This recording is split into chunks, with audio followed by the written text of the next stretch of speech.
towards you, small heroes.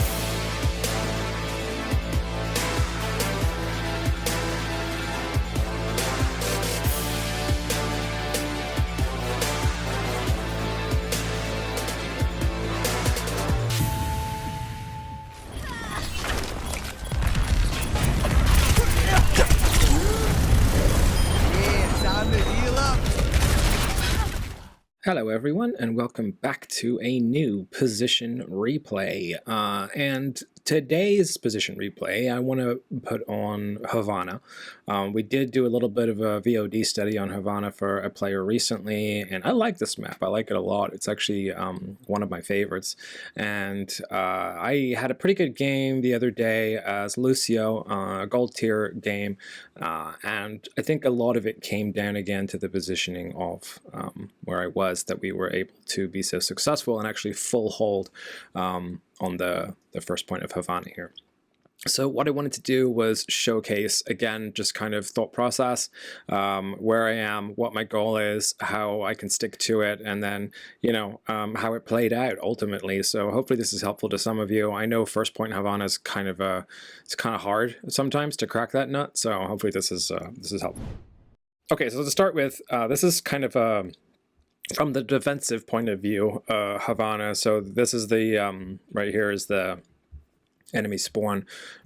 Doors are here, here, and here. Honestly, for the most part, if I am attacking on Havana, I almost always use this door. Mainly because I like to peek around there, make sure there's no Sombras or Reapers or anything, but then I'm closer to the payload. I just go through there, a little bit of cover here, a little bit of cover there. So I like this door a lot. The front door is fine, but you know, expect incoming fire. And then this door is kind of out of the way, unless you're a sneak character like Sombra or whatever, and you just kind of want to get out of here and go on a crazy flank. But if you're pushing the payload on the payload, then this is usually the best door to go out of. But on defense, you have multiple options. So this is why it's so tough. I think everyone gets kind of split in their thought process. What a lot of people will do, and what the professionals tend to do in OWL, is they will literally hold here. Reason being is that they can get in 2 fights if they do that. So the likelihood is they get in 1 fight right off the bat here. They just try and basically win out on mechanics and team play alone for as long as they humanly can here. And then when they do eventually crumble and give way to, you know, the obvious advantage of enemy spawns, they will just die, regroup, and then take another fight round about here a little bit later on. So that's good. I mean, I like the reasoning behind that. It's very similar to Dorado. The first point, we kind of mentioned that on a different review recently, but Dorado first point, you know, a lot of people hold right up there with the payload so they can get another fight in. Same principle applies here, but I don't like that necessarily. I think it's better to be defensible in ladder. It might work for like a really good team in OWL or whatever, but for, you know, 6, assuming you're like solo queuing or whatever, and you know you don't have that team play, this is what a lot of these guides are about, or what you can do personally and not necessarily what a team can do. If you don't have that team play, then better to just sort of pick a defensible position and try and defend it. So places where you can be as a defender at the beginning of Havana. Number 1, we already mentioned it, but it's about there.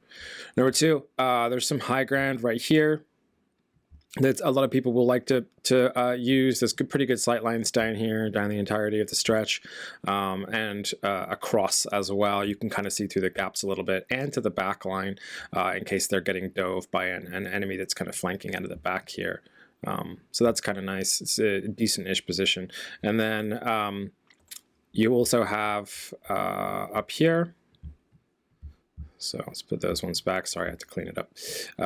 So there. This is popular as well, both up and down.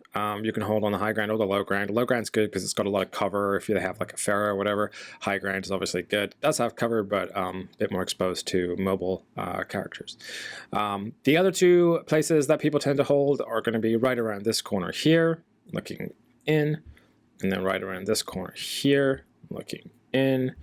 And that's kind of it, I think. I don't think there's many other spots. I mean, you'll have like the odd person like over here or whatever, but as far as like if you're making a stand, you're either low ground or high ground in the back here, right or left side behind these walls, or high ground here, or right up it.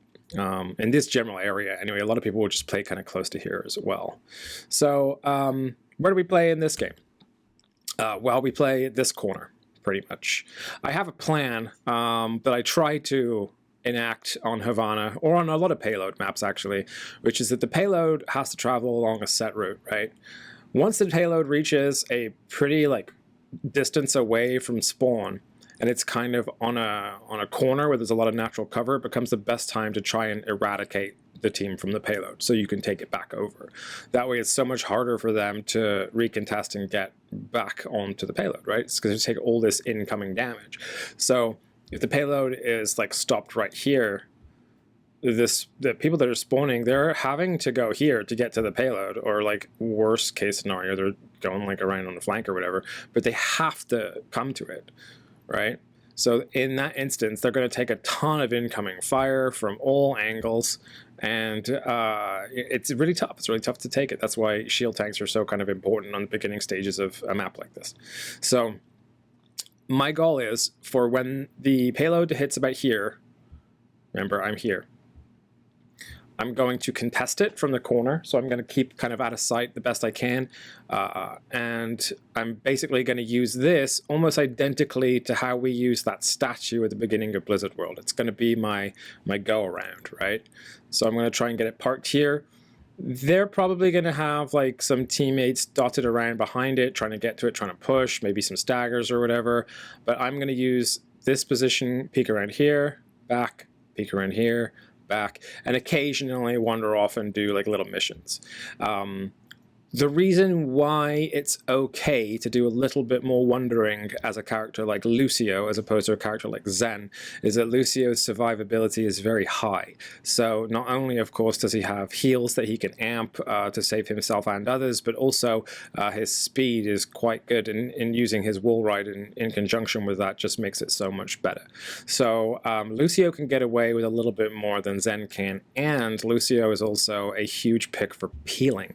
So that means that I can dive on someone that's trying to take care of one of my healers. I can go up to high ground and boop somebody off if they're a problem. There's lots of things I can do to contribute to the team fight outside of just stalling. But primarily I want to stall. I'm Lucio, so my healing aura is going to be here, right, if I'm stuck around here. And my team is mostly going to be playing in these areas. So that's a pretty good place to stop it. It will eventually start carting back, but that's where you start the stagger, is right about here. Okay, so that's my plan, is to do that, is to just use, when this payload reaches here, to stay there. I'm going to be right here, and then we're going to watch it play out and kind of see in-the-moment decision-making with Lucio, which is a lot different to in-the-moment decision-making with Zenyatta. Primarily because Zenyatta has a more basic kit.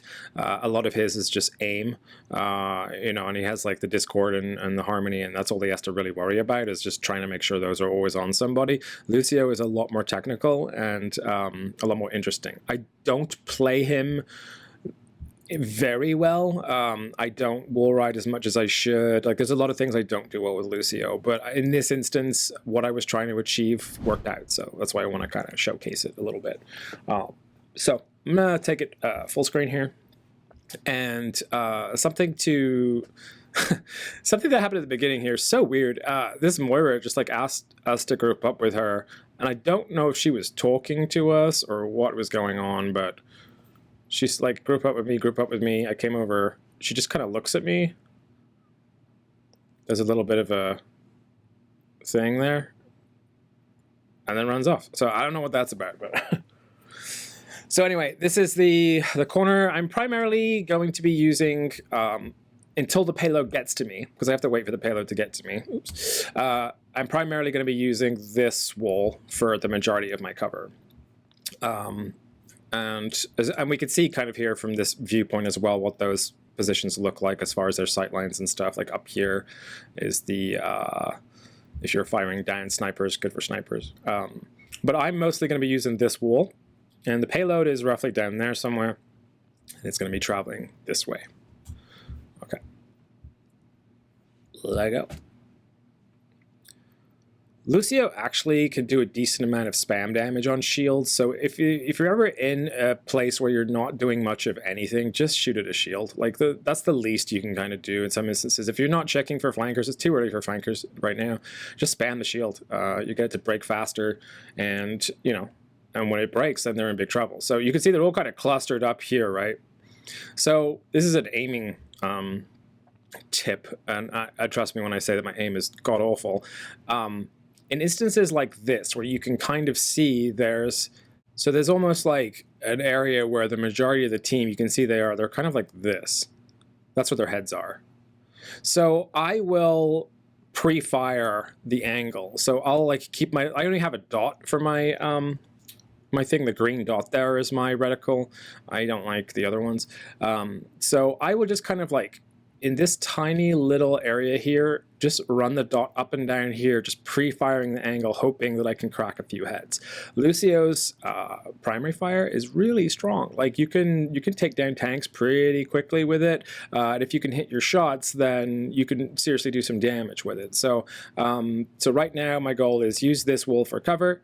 Obviously, I'm aware that there is also a flank route here, but I am Lucio, therefore the second I feel something behind me, I can run, or if I hear a Doomfist, I can run. I'm not too worried about it.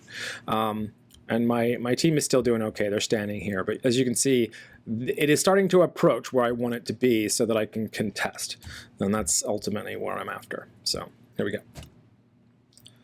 So just pre-firing the angle, getting some good headshots in there, and Moira finished off a Batiste, but you could see that I got some props for that, so definitely probably one of the headshots, and for Torb here, definitely helped take those two down, so our team's already doing pretty good.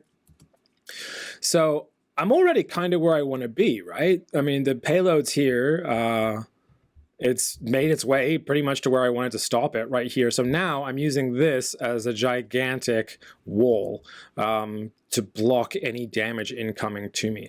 I'm going to go eventually move forward here and then just kind of spam. The other thing I can do is this is at an incline. So I want to show you something interesting here in a minute. I'll let it play a little more, and then I want to show you this trick I use on inclines.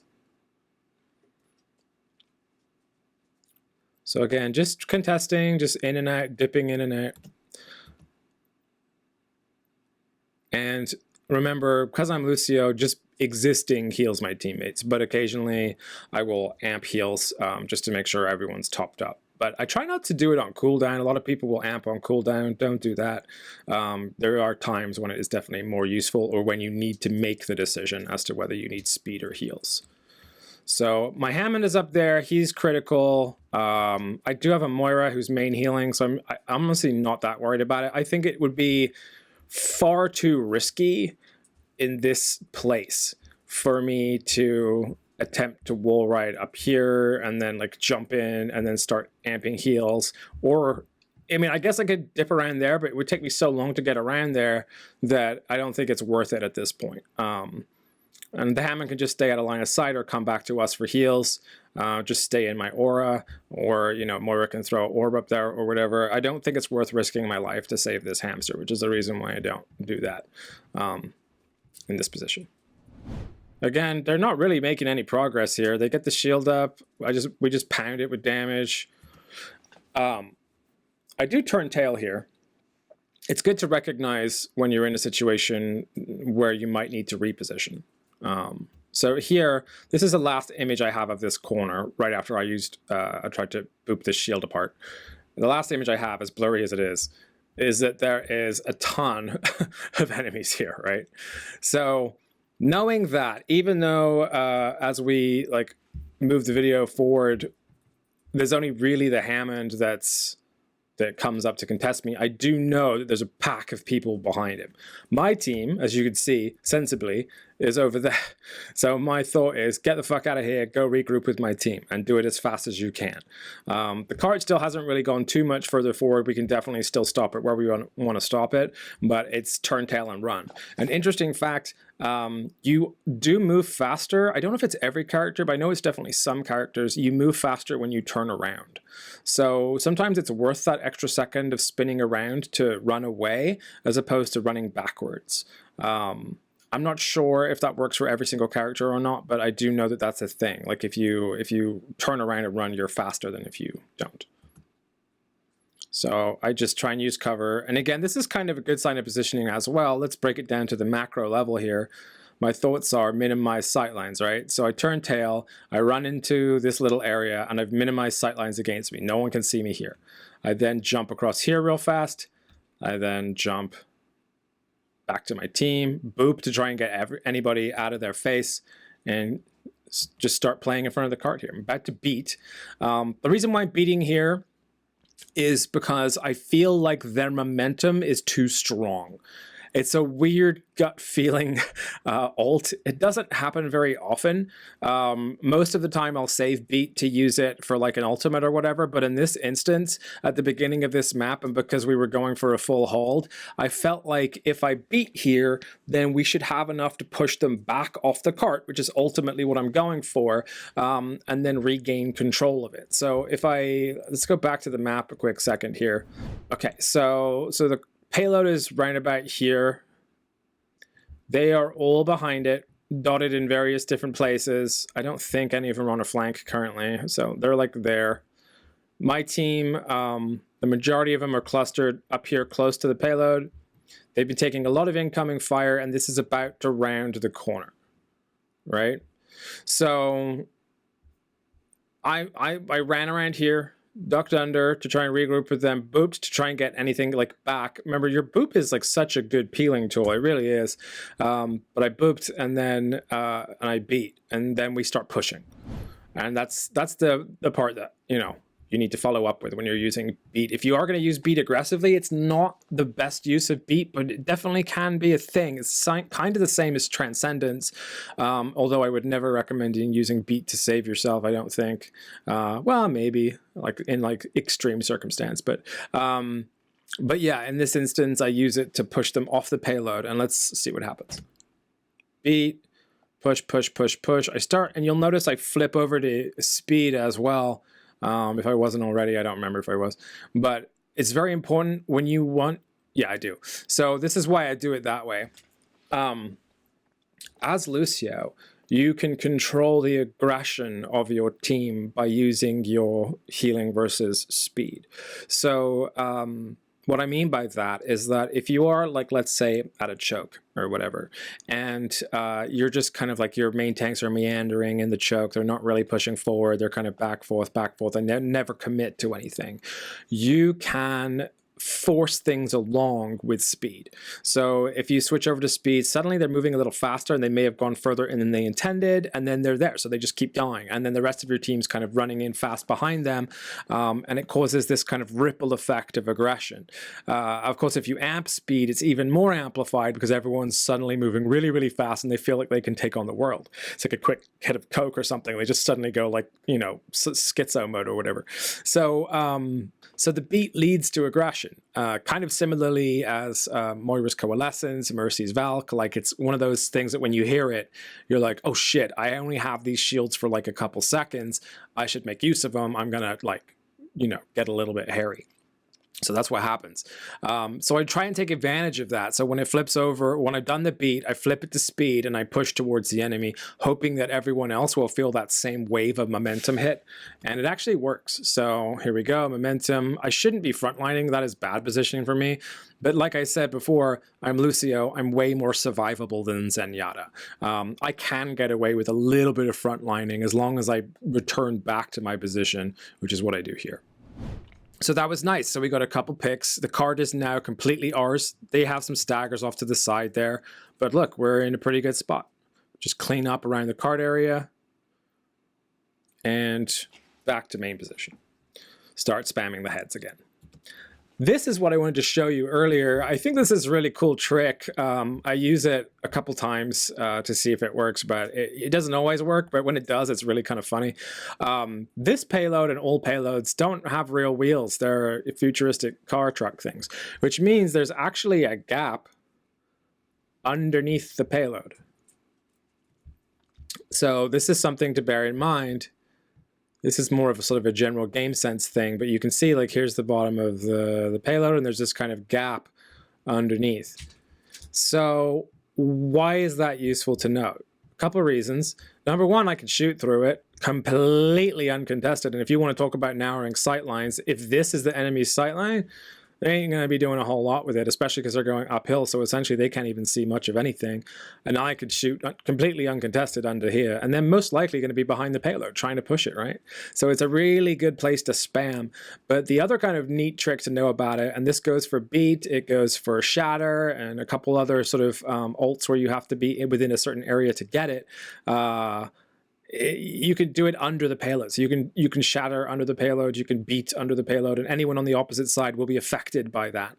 So this is something I love to use on Reinhardt, is a lot of folks will think if they're behind the payload, they're safe in some instances. And of course, that's not true. So you can get a really nice surprise shatter out around a payload by just shattering on the other side of the payload. It will travel underneath and it will wreck the opposing team on the other side. So really neat little trick. So our Moira's ulting. This is fine. She's got her reasons, so I'm not going to judge. Other Moira is ulting, so we're basically even right now. I'm amping heals here. Let's go through this thought process. Why did I switch to speed? Sorry, not heals. Why did I switch to speed? So I'm doing fine for health. You know, Moira threw an orb over here. We're doing okay, me and Torb. I got a health pack in that room that's about to respawn. So I'm here. And I switched to speed because I can see that both Mei and Sigma are kind of out in the open here, and that Moira ult is facing them. And playing a lot of Moira, I know how easy it is to kind of, like, the enemy sometimes just kind of doesn't think much about coalescence because I guess it happens so often. But if she beams you down with it, she will kill you really, really easily. So that's why I amp heals instead of, fucking hell. I amp speed instead of heals here so they can move out of the way of the coalescence before doing healing. It's kind of, and this principle applies to your own self as well. Always use speed to escape as Lucio before using heal to heal yourself back up. You're always more likely to escape and then be able to take your time to heal yourself than you are to try and heal yourself and escape at a slower speed. It's been my general advice for that. May blocked it off with a wall, and you can see we haven't left our position. This payload has not moved the entire time, and we're just winning the ground war, and that's all there is to it. We're using cover effectively. We have a nasty Torb up here who's putting in some work. Our Mei's doing really well. Our heals are good. Our tanks are, you know, not dropping, so everyone's just kind of comfortable.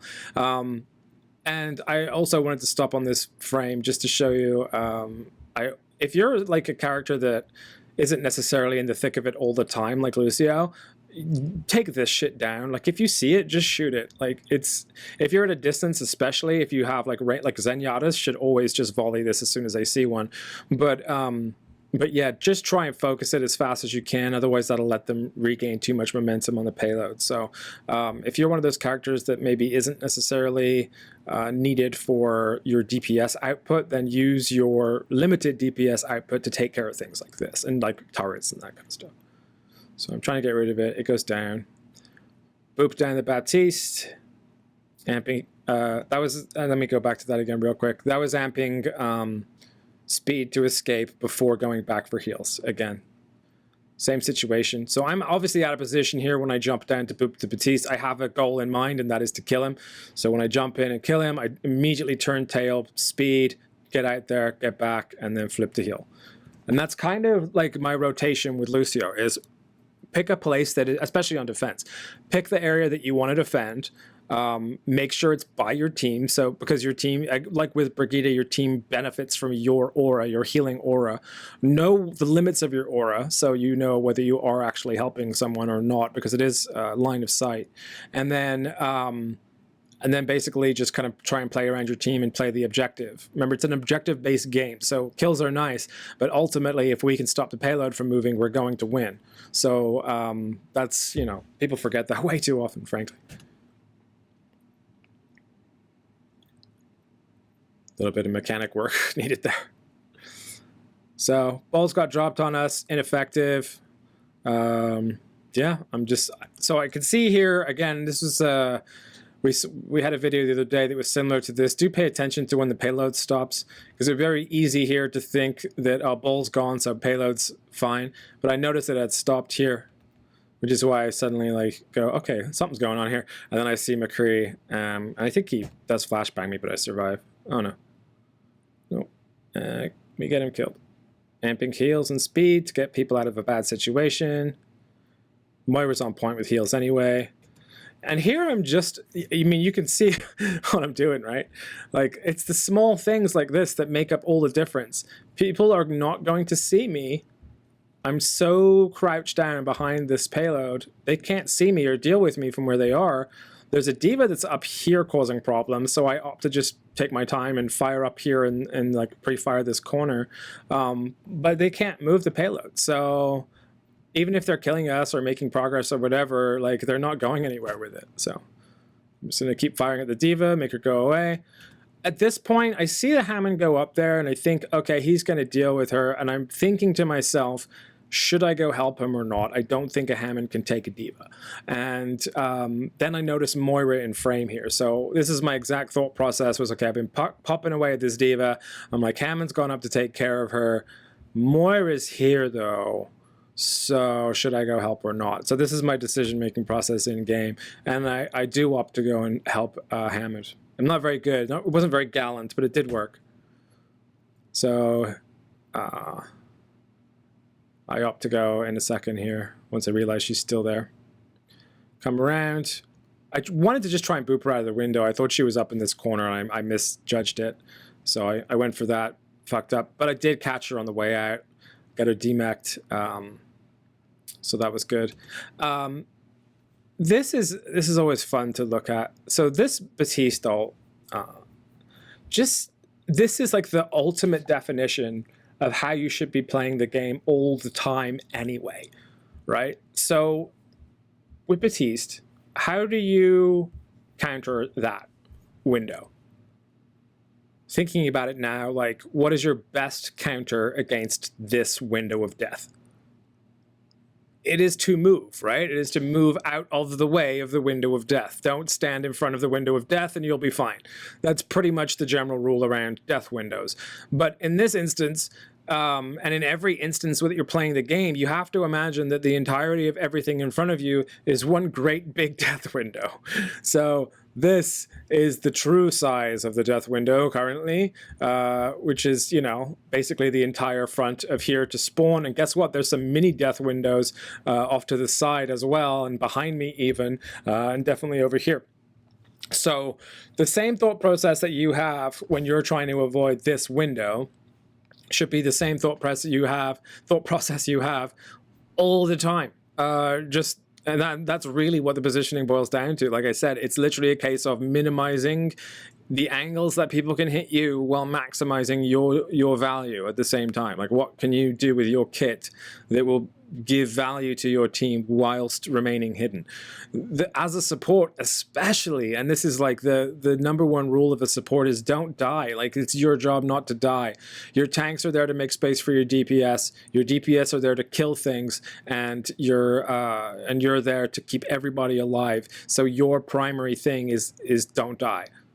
If you die, you can't keep your team up. The sustainability is instantly gone, and they will collapse if the enemy team has healers. That's all there is to it. So your supports are the most important people on your team, are the main support and the main tank, and those are the people that you need to invest all of your resources into keeping alive.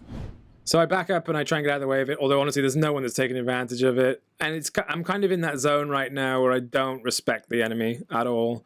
They pull out a bastion, you know what I mean? They're obviously like struggling. I have beat anyway. I kind of feel like my team is overextending here, though, which is why I messaged them to group up with me. Because Torbjorn, I think you can tell that our team doesn't respect him at this point. You have Torbjorn that's just fucked over there on a weird flank. Sig's down here, and then Bol is super critical, like right at the front door, which obviously I can't do much about as Lucio.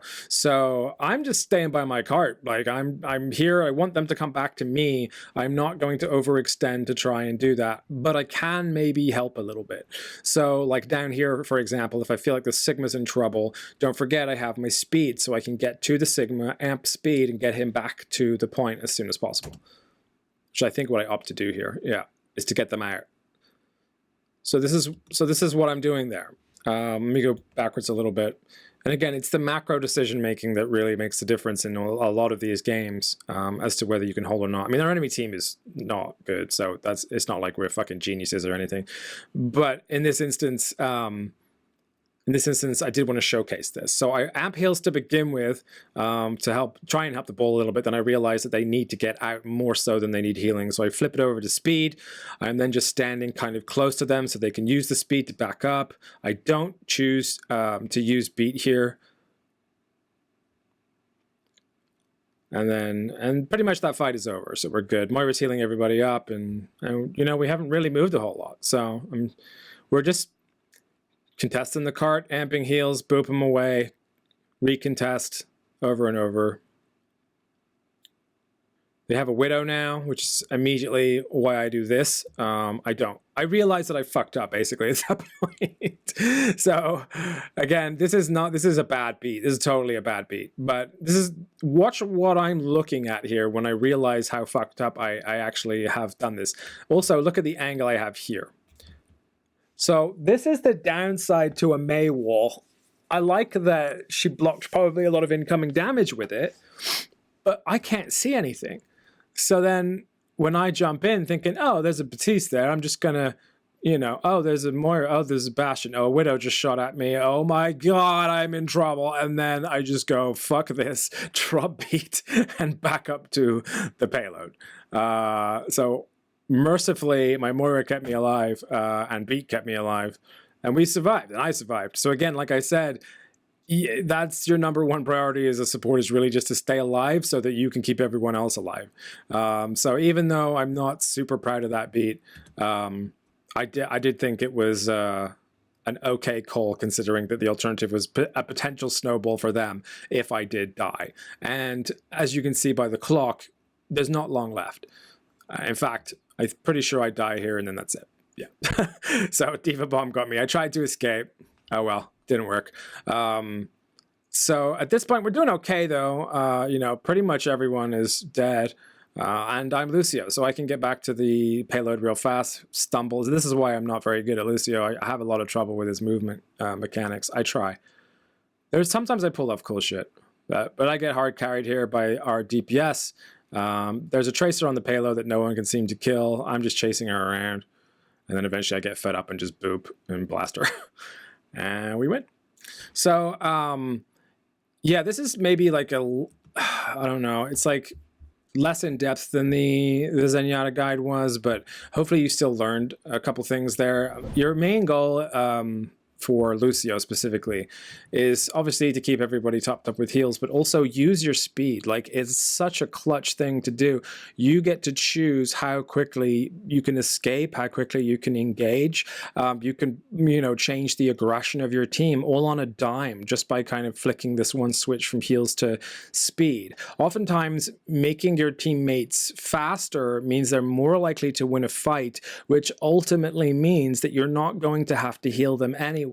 So it's kind of, you know, it's not like if you don't heal all the time as Lucio that you're throwing, it's okay to use speed because you will avoid a lot of incoming fire by making your team faster, right? So think about that balance when you're playing. And then oftentimes, like, a good thing to go off of for when to amp heals versus speed is for your personal instances. Like, if you know you have to get someplace fast, flip to speed, just remember to do it. If you want to escape, flip to speed, just try and remember to do it. And you'll eventually get this kind of rhythm in your head of when you need to flip over to speed. And a lot of it is going to be saving your teammates. It's going to be going there, amping speed so they can back out or heal or whatever. I mean, how many times have you had like overextended tanks that you think you probably could have saved if you could have sped them out of there like we did in this video?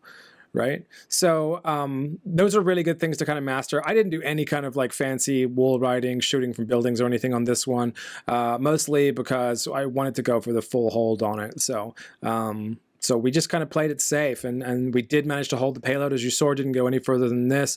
I'm not going to bother playing the attacking side. Needless to say, we did win, but it was very short, so there's no sense in looking at it really.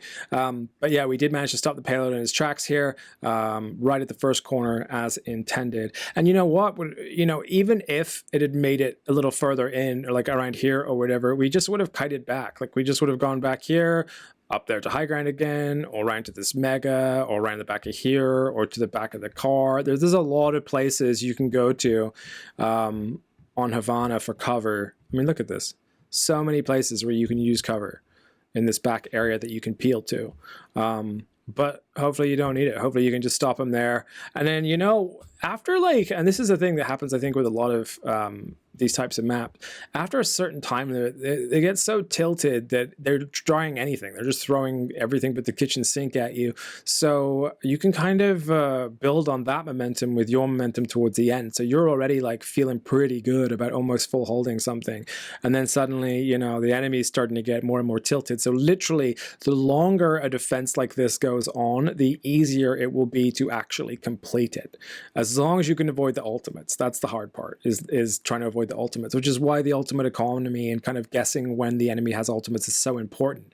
You know, because the only thing that can really take you from your position, if you have decent defensible mechanics and you're in the position of strength as the defense, is to get wiped or to have, like, you know, one too many picks from a good ultimate from the enemy team or whatever. So if you can start judging and using your counters to those ultimates, or just learning your game sense enough to avoid them completely, then that's when you'll start to win, and that's when you'll start to gain SR. It's just really, really as simple as that. It's just, you know, knowing what's going to happen next and learning how to avoid it is pretty much the name of the game.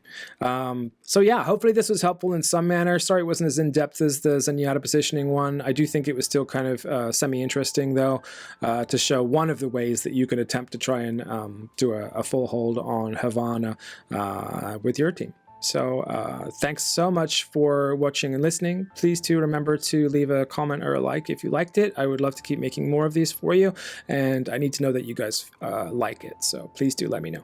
All right, thanks guys. I'll catch you next time. Bye.